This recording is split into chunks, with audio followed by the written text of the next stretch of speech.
Caros irmãos, queridas irmãs,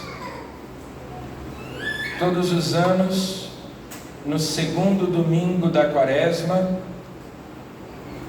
nós escutamos o Evangelho da Transfiguração do Senhor. É o quarto mistério luminoso do Santo Terço, do Santo Rosário.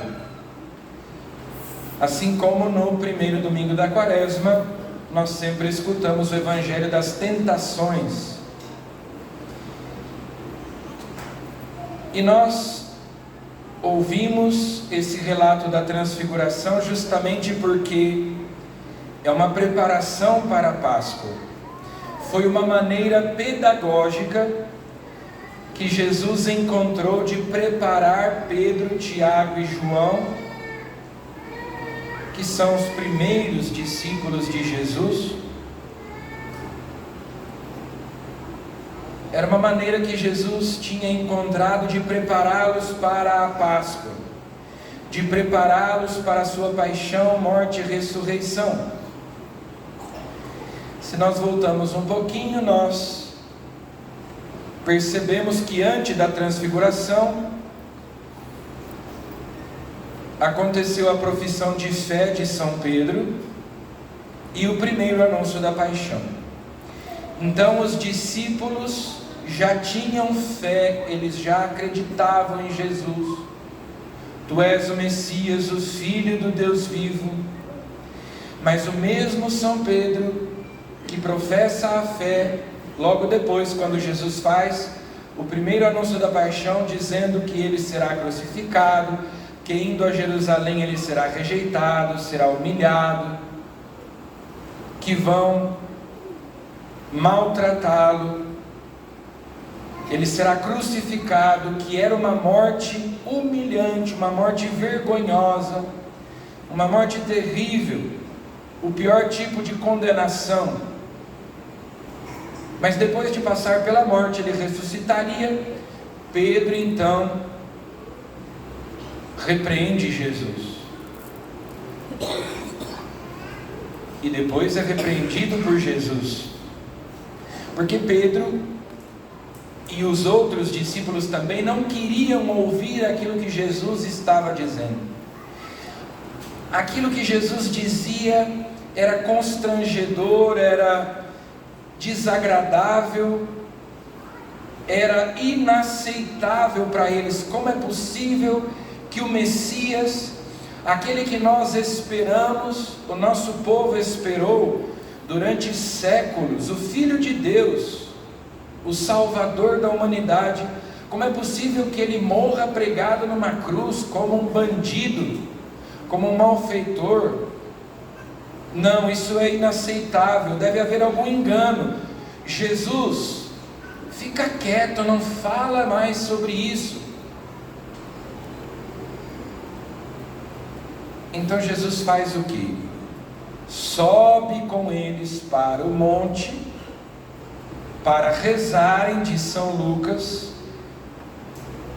e ali se transfigura diante deles. É interessante porque São Lucas diz que eles estavam com sono, eles não conseguiam ficar acordados, que é o que acontece quando uma pessoa está muito pressionada por alguma situação, sob grande estresse. A pessoa fica sem forças, sem energia, ela sente um cansaço, um sono. Pedro, Tiago e João, que veem Jesus transfigurado no Monte Tabor. Os evangelhos não dizem qual foi o monte, mas pela tradição nós sabemos que foi o Monte Tabor. Eles verão Jesus desfigurado no Jardim das Oliveiras, em agonia pela proximidade da paixão. E lá também Jesus pede que eles vigiem, que eles orem, mas quando Jesus volta, eles estão dormindo. Jesus os acorda, vai rezar. Quando volta, eles estão dormindo. Aqui também São Lucas diz que havia esse sono dos discípulos. Mas Jesus então se transfigura, o seu rosto fica radiante, resplandecente, brilhando como o sol do meio-dia, as suas roupas brancas, como nenhuma lavadeira seria capaz de alvejar. E assim Jesus manifesta a sua glória, a glória da sua divindade, para que eles não se escandalizassem da cruz, para que ao verem o seu corpo chagado, o seu corpo ferido, o seu corpo ensanguentado, eles se lembrassem do seu corpo glorioso e acreditassem na ressurreição, não se envergonhassem da cruz, não se escandalizassem da cruz. Aparecem Moisés e Elias, a lei e os profetas, e eles conversam com Jesus. E sobre o que eles conversam? Justamente eles falam sobre o assunto que eles não queriam que Jesus falasse com eles, o assunto proibido. Falavam sobre a morte que Jesus devia sofrer em Jerusalém. Imaginem só, Moisés e Elias eram duas pessoas mortas, e eles aparecem ali conversando com Jesus, naquela visão, e os discípulos, diante de tudo aquilo, sentiam sono. Eles não queriam ouvir falar da cruz. E o que é que o Pai do céu diz então? Este é o meu filho muito amado, escutai o que ele diz. Aqui na versão de São Lucas, este é o meu filho, o escolhido, escutai o que ele diz. Eles não queriam justamente escutar, eles não queriam conformar a própria vontade, a vontade de Deus, e é assim conosco também, sobretudo quando se apresentam as cruzes, quando se apresentam as adversidades, quando as nossas expectativas são frustradas, quando os nossos planos não se realizam. Nós não queremos aceitar a vontade de Deus, os planos de Deus, nós queremos impor a nossa vontade, não queremos escutar o que Deus tem a dizer, quando aquilo que Deus nos diz é desagradável, é difícil de aceitar, é até insuportável muitas vezes, mas o Pai está dizendo: escutai o meu filho, escutai o que ele diz. Jesus é a verdade, a sua palavra é a verdade, a palavra de salvação. Ele não se engana e nem nos engana. Escutem, mesmo que aquilo que ele diz seja incômodo, mesmo que aquilo que ele diz seja difícil de escutar, mas escutem. Então, os discípulos tinham fé, mas era necessário, como nós rezamos na oração coleta de hoje, purificar o olhar da fé. Nós pedimos que seja purificado o olhar de nossa fé, porque nós cremos, mas é necessário buscar essa perfeita conformidade com a vontade de Deus, abraçar a cruz, aceitar aquilo que Deus diz, mesmo que seja custoso, mesmo que seja exigente. E se nós vamos à segunda leitura de hoje, que é tirada da carta de São Paulo aos Filipenses, ele direciona a nossa meditação da seguinte maneira, porque todos os anos nós escutamos o relato da transfiguração, um ano a versão de São Mateus, outro ano a de São Marcos, outro ano a de São Lucas, mas o relato tem algumas diferenças muito pequenas, muito pontuais, mas as leituras são diferentes e elas direcionam a nossa meditação. São Paulo, na segunda leitura de hoje, diz assim, que nós somos cidadãos do céu. De lá aguardamos o nosso Salvador, o Senhor Jesus Cristo. Ele transformará o nosso corpo humilhado e o tornará semelhante ao seu corpo glorioso, com o poder que tem de sujeitar a si todas as coisas.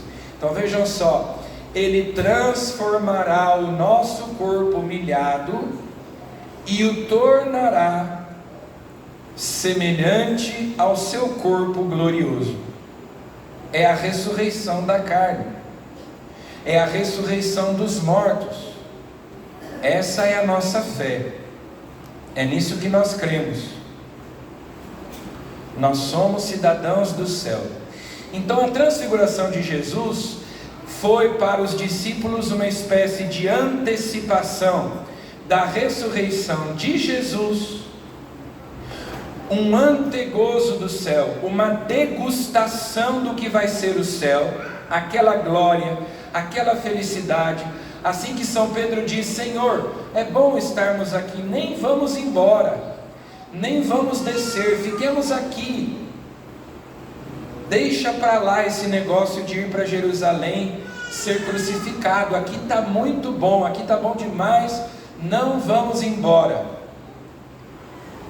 Porque eles ali estavam experimentando o céu antecipadamente, degustando, provando o que vai ser o céu, a ressurreição, não só a de Jesus, mas a nossa. Porque o nosso corpo humilhado de São Paulo, Ele o tornará, o transformará semelhante ao seu corpo glorioso. Nós seremos transfigurados também no último dia, quando Ele vier em poder e glória. Esse corpo corruptível, esse corpo mortal, será revestido de incorruptibilidade, de imortalidade. Será também um corpo glorioso. Só que para isso é necessário que nós perseveremos na fé, que nós perseveremos na virtude, na prática do bem. Espiritualmente, pela fé, nós já ressuscitamos no batismo. No dia do nosso batismo, nós fomos transfigurados, porque nós fomos revestidos de Cristo, nós fomos incorporados a Cristo, configurados a Cristo. E se o corpo de Cristo resplandeceu no Monte Tabor e depois na ressurreição, esse corpo glorioso está no céu, à direita do Pai, nós já nos sentamos no céu com Cristo, nós já ressuscitamos, porque somos membros do corpo de Cristo. Se o corpo de Cristo resplandece, é glorioso, e eu sou membro do corpo de Cristo, eu também resplandeço, eu participo da glória. Mas para isso é necessário que a minha alma seja transfigurada, que o meu coração seja transfigurado, transformado pela graça de Deus, para o meu corpo ressuscitar glorioso no último dia. Porque se a minha alma não se salva, o meu corpo ressuscita não para a glória, não para a luz, mas para o opróbrio, para o castigo, para a condenação. A transfiguração da nossa alma começou no dia do nosso batismo, mas é necessário que essa transfiguração aconteça, é um processo. Nós vamos dando passos. A primeira leitura de hoje fala da aliança que Deus fez com Abraão e descreve um ritual um pouco estranho para nós, né? Abraão coloca alguns animais divididos sobre o altar, ele parte os animais ao meio e vai colocando sobre o altar aqueles animais, e depois passa no meio das oferendas um braseiro fumegante. Graças a Deus foi lido direitinho, né? Tem uma senhora que ficou famosa na internet porque ela leu: apareceu um brasileiro fumegante. Não é um brasileiro, é um braseiro fumegante. O que significa tudo isso? É uma espécie de assinatura de um contrato. Deus está fazendo uma aliança. Só que em vez de assinar um contrato, isso se faz por meio daquele ritual, daquele sacrifício, né? Os animais divididos ao meio, o fogo que passa entre eles. É como que a assinatura de um contrato. Deus selou uma aliança com Abraão.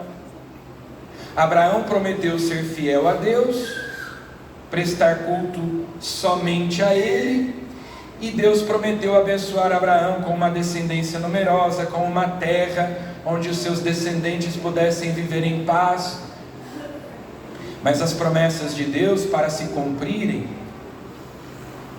foi necessário que Abraão caminhasse, foi necessário que Abraão saísse da sua terra, e ele foi dando passos, foi dando passos, foi dando passos, e na verdade foram séculos, até que a descendência de Abraão tomasse posse daquela terra, e aquela aliança que Deus fez com ele se cumprisse plenamente.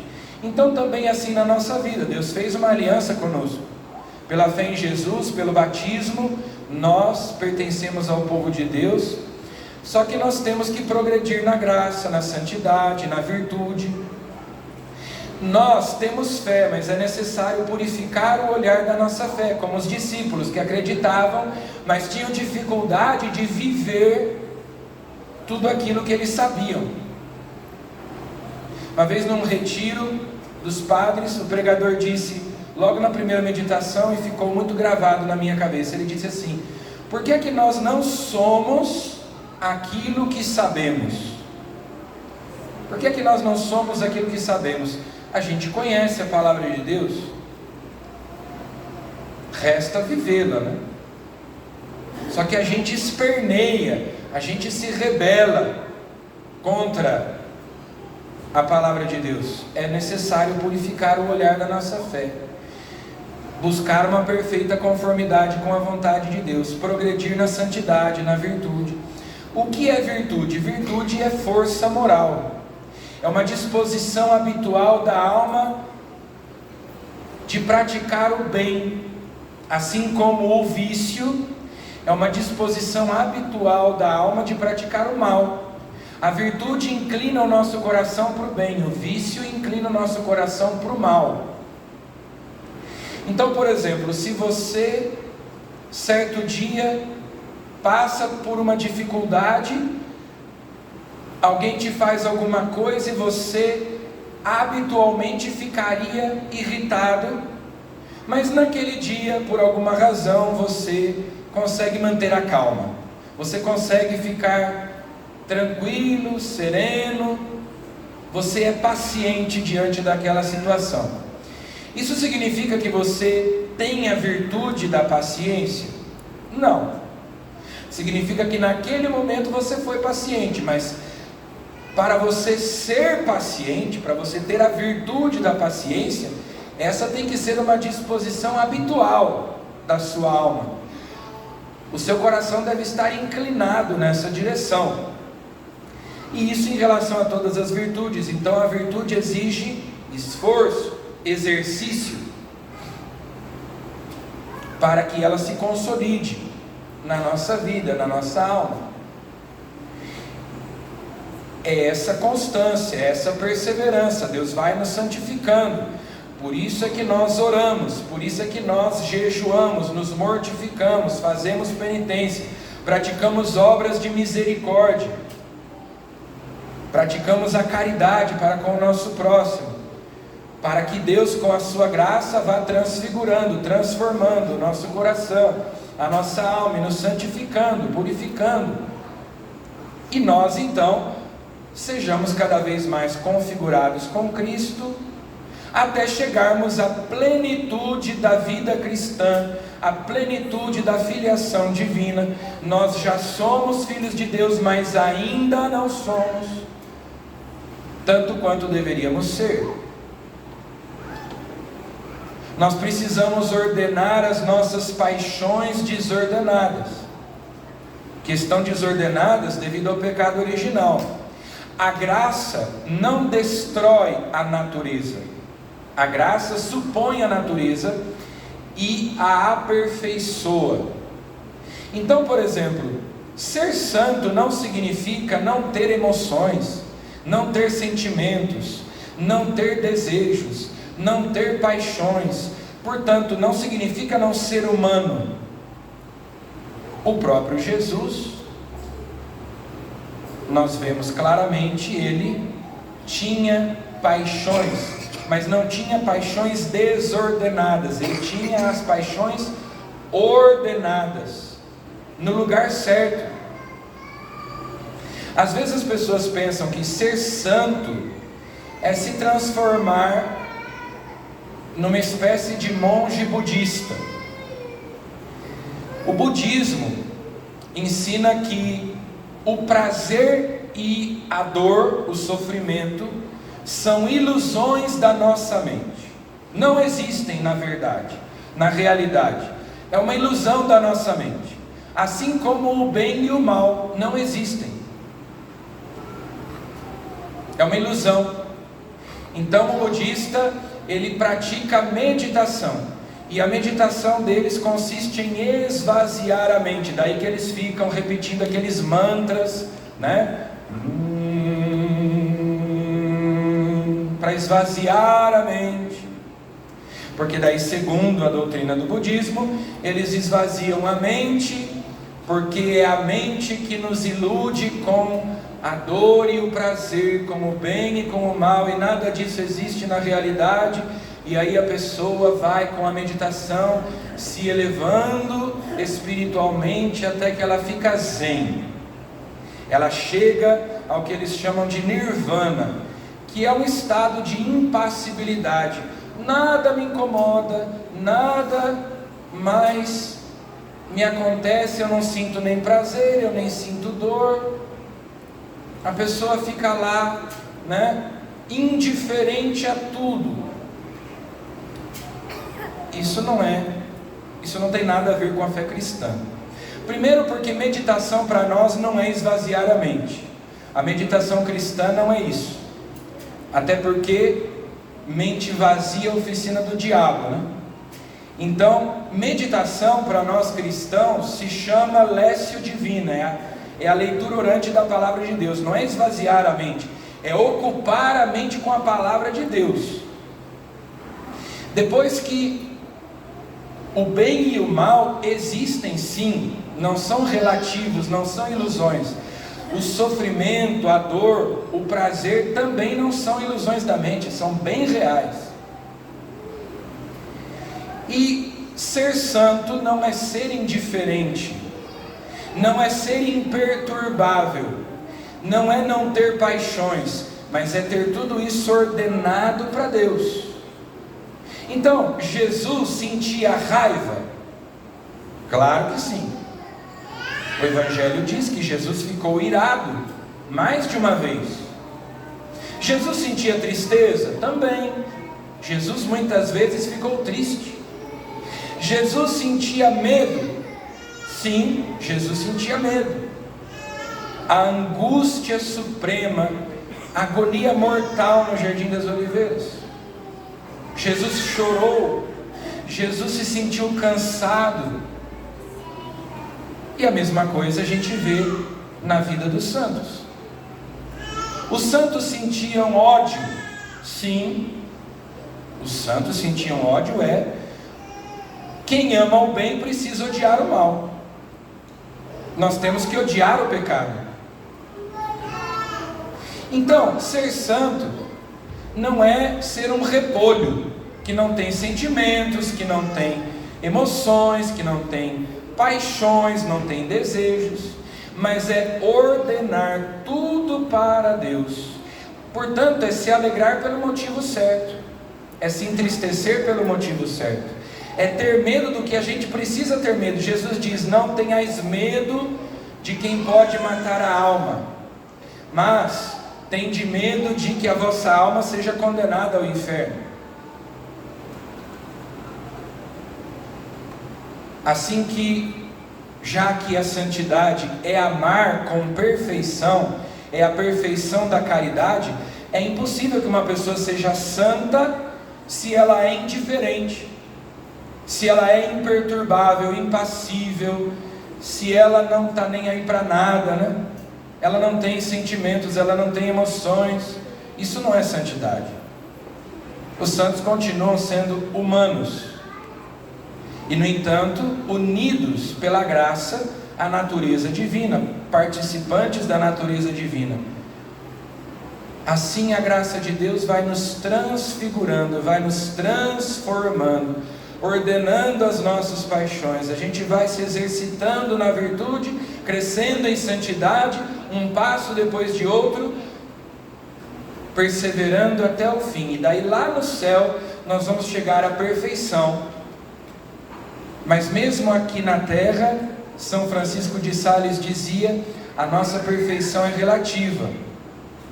Ninguém será tão santo nesta vida que não esteja sujeito a cometer imperfeições. Um santo pode errar também, pode se equivocar, pode se enganar, pode cometer erros, continua sendo imperfeito, continua tendo dor de barriga, continua indo no banheiro, tendo chulé, continua sendo humano, mas vai se configurando cada vez mais a Cristo, até o ponto de poder dizer como São Paulo: eu vivo, mas não eu, é Cristo que vive em mim. Essa é a nossa transfiguração, a transfiguração da nossa alma pela fé, pela graça de Deus, até que na ressurreição, se a nossa alma estiver salva, o nosso corpo também será transfigurado, como o corpo de Cristo se transfigurou ali no Monte Tabor. Então vamos pedir a Nossa Senhora que nesta nossa caminhada para a Páscoa, nessa nossa preparação para a Páscoa, nós saibamos escutar com alegria, acolher de bom coração a palavra de Deus, não rejeitá-la, mas acolhê-la, mesmo que ela seja exigente, mesmo que ela nos desagrade, acolher a palavra de Deus e vivê-la, buscar, pedir a Deus essa perfeita conformidade com a sua vontade,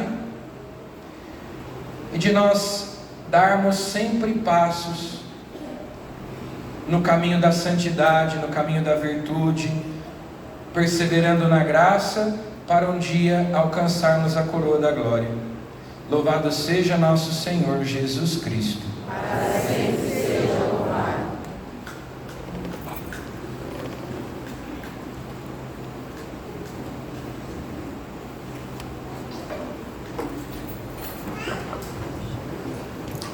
Palio